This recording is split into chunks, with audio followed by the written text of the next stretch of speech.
நமஸ்காரம். இந்த வீடியோவில் தேவதாஸ்தங்களை பற்றி பார்க்கலாம். தேவர்களை குறிப்பிடுறதுக்கு சில முத்திரைகளை பயன்படுத்துவோம்.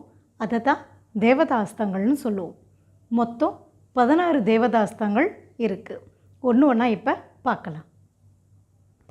முதல்ல மும்மூர்த்திகளுடைய கைகளை பார்க்கலாம். படைத்தல் தொழில் செய்யக்கூடிய பிரம்மாவுடைய கை முத்திரைகளை பார்க்கலாம். வலது கையில் அம்சாசிய ஹஸ்தமும் இடது கையில் சத்துரஹஸ்தம் பிடிக்கணும். இந்த சத்துரஹஸ்தம் வேத நூல்களை குறிக்கும். அடுத்ததாக காத்தல் தொழில் செய்யக்கூடிய விஷ்ணு கையுடைய முத்திரைகளை பார்க்கலாம். 2 கைகளையும் திருப்பத்தாக ஹஸ்தம் நெஞ்சுக்கு நேராக பிடிக்க வைக்கணும். அடுத்ததாக அழித்தல் தொழிலை செய்யக்கூடிய சிவனுடைய கை முத்திரைகளை பார்க்கலாம். வலது கையில் திருப்பத்தாக்க ஹஸ்தமும் இடது கையில் மிருகசீர்ஷ ஹஸ்தமும் பிடிக்கணும். சில நேரங்களில் நம்ம இடது கையில் சிம்மமுக ஹஸ்த விநியோகங்களும் பயன்படுத்தலாம். அடுத்ததாக முப்பெரும் தேவியர் சரஸ்வதியோட கை முத்திரைகளை பார்க்கலாம். வலது கையில் சூசி ஹஸ்தமும் இடது கையில் கப்பித்த ஹஸ்தமும் பிடிக்கணும். இடது கையை கொஞ்சம் தோள்பட்டிக்கு மேலே உயர்த்தி பிடிச்சிருக்கணும். அடுத்தது லக்ஷ்மி. 2 கைகளிலும் கப்பித்த கையை பிடிக்கணும். இல்லைனா கையை மேலே உயர்த்தி 3வது கடக்காமுக முத்திரையை பிடிக்கணும். இது தாமரையை குறிக்கும். அடுத்ததாக பார்வதி. பார்வதியுடைய கை முத்திரைகளை பார்க்கலாம். வலது கை அபயமளித்தலையும் இடது கை வரம் அளித்தலையும் குறிக்கும். அதற்கப்புறம் முழுமுதற் கடவுள் கணபதியோட கையை பார்க்கலாம். 2 கைகளிலுமே கப்பித்த ஹஸ்தம் தொடைக்கு அருகே பிடிக்கணும். சில நேரங்களில் மார்புக்கு நேராகவும் பிடிக்கலாம். அடுத்ததாக கார்த்திகேயன். வலது கையில் சிக்கரமும் இடது கையில் திரிசூலமும் பிடிக்கலாம். அடுத்ததாக மன்மதன். வலது கையில் கடக்காமுகமும் இடது கையில் சிக்கரஹஸ்தமும் பிடிக்கணும். இது மலரையும் வில்லையும் குறிக்கும். அடுத்ததாக இந்திர பகவான். வலது கையில் திருப்பத்தாக ஹஸ்தமும் இடது கையிலையும் திருப்பத்தாக ஹஸ்தமும் தலைக்கு மேலே உயர்த்தி குறுக்கே வைத்து பிடித்தல் வேண்டும். இது இந்திர பகவானுடைய கைமுதிரை. அடுத்ததாக அக்னி பகவான். வலது கையில் திருப்பத்தாக்க ஹஸ்தமும் இடது கையில் காங்கூல ஹஸ்தமும் பிடிக்கணும். வலது கையில் இருக்கிற திருப்பத்தாக்க ஹஸ்தம் அக்னி ஜுவாலையை பொருள்படுத்துகிற மாரி கைப்பிடித்தல் வேண்டும்.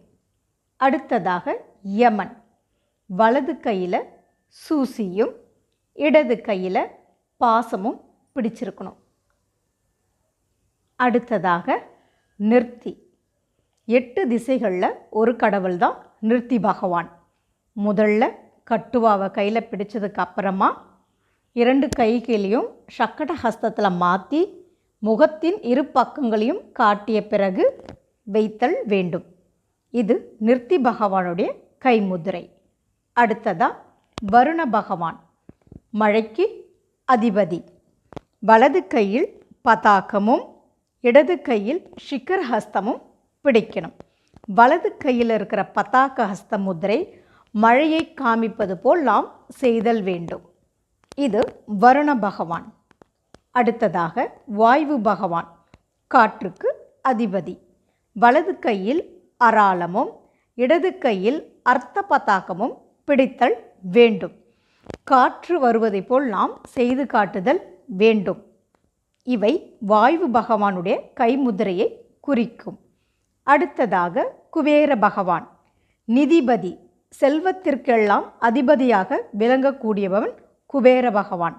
வலது கையில் முஷ்டியும் இடது கையில் அலப்பத்மஹஸ்தத்தையும் பிடித்தல் வேண்டும். இது குபேரனுடைய கைமுதிரையை குறிக்கின்ற கை.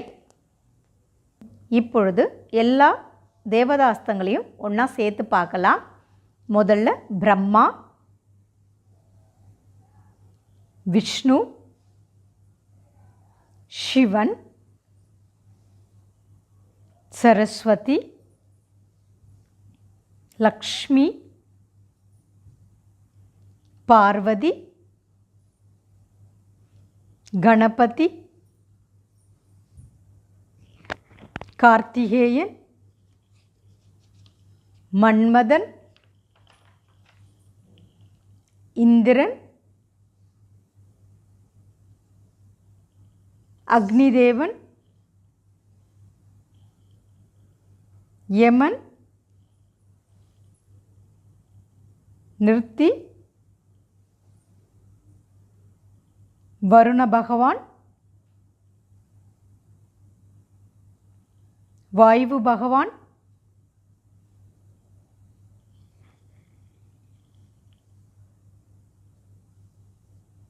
குபேர பகவான்.